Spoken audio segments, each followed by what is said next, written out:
बिस्मिल्लाहिर्रहमानिर्रहीम, अस्सलाम वालेकुम। ये जी कुछ स्क्रीनशॉट शेयर हुए हैं ग्रुप्स में, जिससे तासुर ये गया है कि टर्किश कंपनी ने विड्रॉ देना स्टार्ट कर दिया है। इसमें पाकिस्तानी जो लोग हैं वो कह रहे हैं कि जी हमें तो एक्टिवेशन और वेरिफिकेशन में फंसाया हुआ है, तो ये कहाँ से विड्रॉ किनको मिल रहा है। इस पर कंपनी ने सरकारी बयान भी जारी कर दिया है, जहाँ पे कुछ बातें क्लियर हुई हैं। वहीं पर नई कंपनी के ऊपर सवाल भी उठ गए हैं कि ये MLM कंपनी है या पॉन्जी स्कीम है या ये कोई इन्वेस्टमेंट कंपनी है, क्योंकि अगर ये पॉन्जी स्कीम है तो ज़्यादा देर नहीं चल सकती। क्या स्टोरी है आज की वीडियो में देख लेते हैं।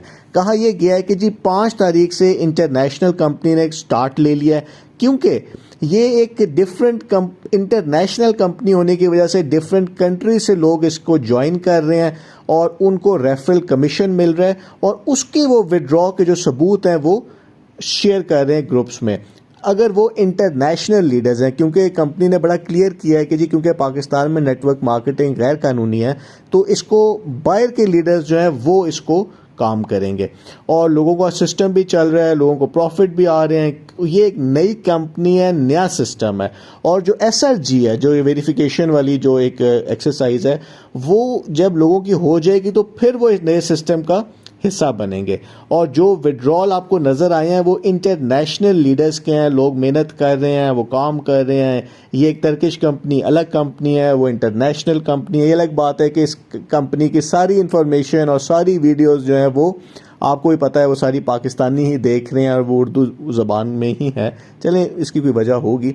अब यहाँ पे जो सवाल है वो ये है कि अगर इस कंपनी का जो बिजनेस मॉडल है उसमें कोई प्रोडक्ट नहीं है, यानी कोई प्रोडक्ट नहीं सेल कर रहे, ये प्रोडक्ट बेस्ड MLM कंपनी नहीं है जो कुछ ममालिक के अंदर लीगल भी है।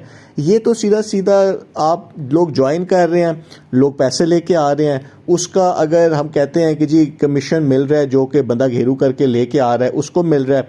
और जब तक नए मेंबर आते रहेंगे तो ये कंपनी नीचे के लोगों को पैसे देती रहेगी। लेकिन जिस दिन पैसे आना बंद हो गए, जो कि B4U में हुआ था कि जैसे ही बैंक अकाउंट फ्रीज हुए, थोड़ा सा केस हुआ, नए मेंबर आना ख़त्म हो गए, तो उसके बाद कोलैप्स कर गया, तो ये सिस्टम चल ही नहीं सकता। तो ऐसा लग रहा है कि जो ये नई कंपनी है, चूंकि उसका कोई प्रोडक्ट नहीं है, उनका कोई दफ्तर नहीं है, अगर एक ऐसी कंपनी जो 4x प्रॉफिट दे रही है उसके लिए तो उसको बड़ा सेटल्ड होना चाहिए था। टर्की के अंदर उनके दफ्तर होने चाहिए थे, उनकी कोई इंटरनेशनल प्रेजेंस होनी चाहिए थी, उनको तो बैंकों के जरिए देना चाहिए था, उनको पाकिस्तान के प्रेसिडेंट और प्राइम मिनिस्टर से आके मिलना चाहिए था कि हम कितना अच्छा काम कर रहे हैं, उनको सैलाब वालों की मदद करना चाहिए था। ये तो ऐसे लग रहा है कि नए लोग आ रहे हैं, उनसे पैसे लेके उस शख्स को दिए जा रहे हैं जो कि घेरू करके लेके आ रहे हैं, और जब तक ये आते रहेंगे तो ये कंपनी चलती रहेगी। जैसे नए मेंबर आना ख़त्म होंगे तो ये बंद हो जाएगी। इसी को पॉन्जी स्कीम कहते हैं। बहुत बहुत शुक्रिया।